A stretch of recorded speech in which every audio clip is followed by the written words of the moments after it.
অনেকদিন পর চোখ ভরে কাজল পরলাম, আর এই কাজলটা কিন্তু মাত্র 99 টাকায় আমার আউটলেটেও পেয়ে যাবেন, আমার পেজেও পেয়ে যাবেন। হ্যালো এভরিওয়ান, আসসালামু আলাইকুম, কেমন আছেন সবাই? অনেকদিন পরে একটা ছোট ব্লগ। রাত বাজে প্রায় 11:30, আউটলেট অফ করে আমি একটু সাকিবের সাথে বাইরে বের হলাম। একটু কাজ ছিল আমার, মেইনলি আমি মেডিসিন কিনতে বের হয়েছি। তো পৃথিবীতে মানুষ দিন দিন এত পরিমাণ স্বার্থপর হয়ে যাইতেছে, আসলে মানুষ দেখে আমি এখন ভীষণ ভয় পাই।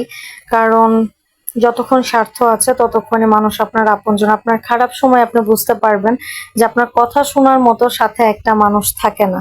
আর যখন আপনার অনেক সুখ, অনেক টাকা, অনেক কিছু, তখন দেখবেন যে আপনার কথা বলার সময় না থাকলেও আপনার চারপাশে অনেক রকম মানুষ থাকে। যাই হোক, সময় সব সময় একরকম থাকে না।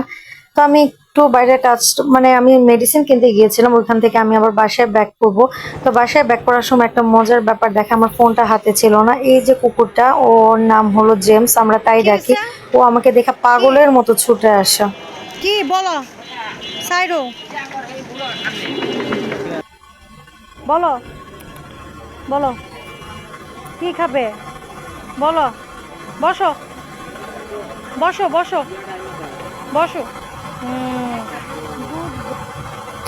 1.5-2 বছর ধরে ওর সাথে আমার পরিচয়। ও আমাদের এলাকারই, সামনের মোড়ে থাকে। আমি যখনই বাইক নিয়ে আসি বা আমি ওই মোড়ে যাই, কোনো না কোনো ভাবে সে কিভাবে জানি বুঝে সে পাগলের মতো ছুটে আসে আমার পিছনে। আসলে ফোনটা হাতে ছিল না, আমি আরেকদিন ট্রাই করব যে একদম শুরু থেকে দেখানোর জন্য ও কেমন ভাবে ছুটে আসে। মানে সাথে গাড়ি আছে কিনা, রিক্সা যাচ্ছে কিনা, ও কিচ্ছু খেয়াল করে না, ও পাগলের মতো চলে আসে। তো আমি সাকিবকে পাঠাইছিলাম তার পছন্দের খাবার আনতে, সে বন খেতে খুব পছন্দ করে। প্রায় সময় সে এখানে চলে আসে, আর আমি যখন ব্যাক করি বাসায় বাইরে থেকে, সে আমার সাথে আসবে এবং তাকে আমার বন খাওয়াতেই হবে। তো এটা আমি অনেক বেশি তৃপ্তি পাই এটাতে। আমার মনে হয় ওরা বোবা প্রাণী, নিঃস্বার্থভাবে ওদেরকে ভালোবাসলে ওরাও আপনাকে এর দ্বিগুণ ফিরিয়ে দেয়। ওর খাওয়া দাওয়া শেষ, তো আমি আবার ওরা বলছি যে তুমি চলে যাও, কিন্তু কথাও বুঝে নিঃস্বার্থ ভালোবাসা।